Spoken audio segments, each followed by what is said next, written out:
الحمد لله رب العالمين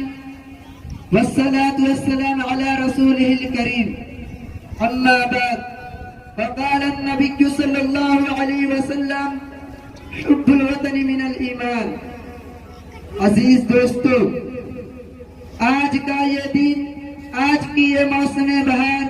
ہمارے لیے بہت ہی دلکش اور اظہار مسرت کا دن ہے.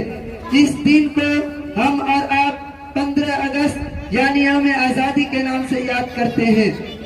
سامعین محترم، یہ بات بالکل سچ اور اٹل ہے کہ مسلمانوں نے اس ملک کو غلامی کی زنجیر سے نکالنے کے لیے اپنے اہل و عیال ہی نہیں بلکہ اپنی جانوں تک کا نذرانہ پیش کر دیا اور اس ظالم و جابر قوم کے سامنے یہ اعلان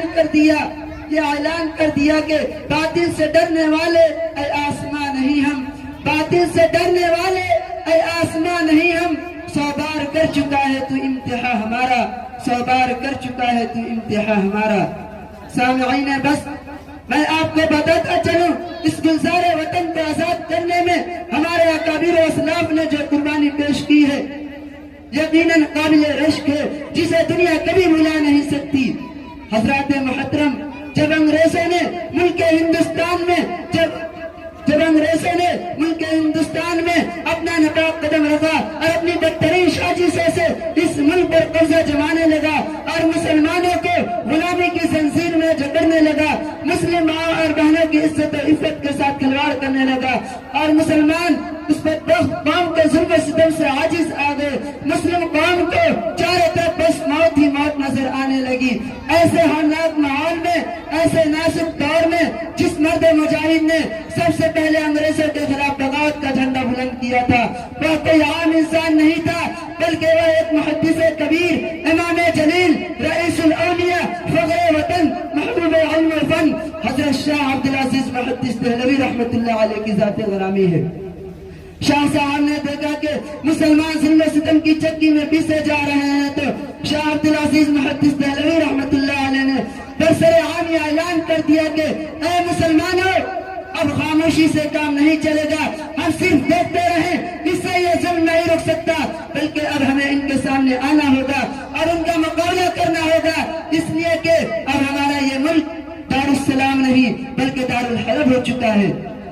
عزیز ساتھیوں، شاہ صاحب کے اس اعلان حق کو سننے کے بعد سارے محبین وطن اپنے گھروں کو چھوڑ کر میدان جہاد میں کود گئے اور بھول گئے اپنے بیوی بچوں کی محبتوں کو. پھر انہوں نے بڑی بہادری کے ساتھ ان باطل طاقتوں کا سامنا کیا اور ان کے سامنے یہ الفاظ دہرا دیے: ارے دشت دشت دریا بھی نہ چھوڑے ہم نے،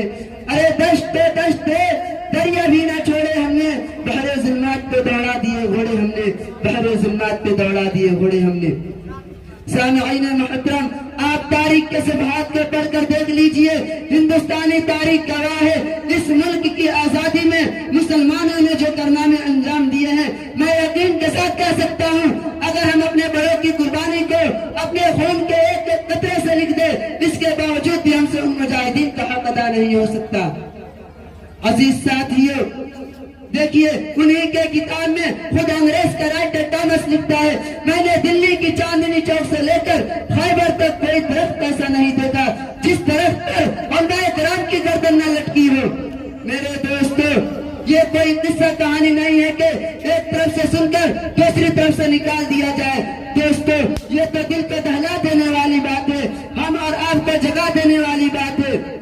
حضرات محترم، ان سب باتوں کو اپنے دلوں کے اندر جگہ دیجئے اور اسی وقت یہاں سے عہد کر کے لوٹیے اور دنیا کو یہ بات بتا دیجئے کہ ہم ان ویروں کے بچے ہیں جو دھن کے پکے سچے ہیں، ہم ان ویروں کے بچے ہیں جو دھن کے پکے سچے ہیں، جو لوگ غریب بھکاری ہیں جن پر نہ کسی کی چھایا ہے. ہم ان کو گلے لگائیں گے، ہم ان کو سکھی بنائیں گے.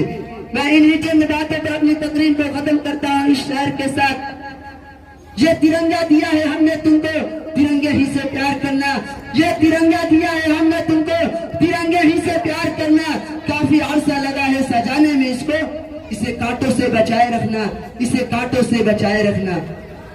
ایک کو مارو گے تو 1000 آئیں گے، ایک کو مارو گے تو 1000 آئیں گے. میرے وطن کے دیوانے بے شمار آئیں گے اور جب جب چھائے گا اس وطن پر غلامی کا اندھیرا تو گے.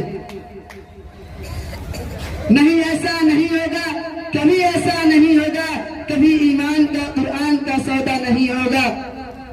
اے تلپور والے, دلی تک یہ بات پہنچا دینا. نہیں ایسا نہیں ہوگا, کبھی ایسا نہیں ہوگا,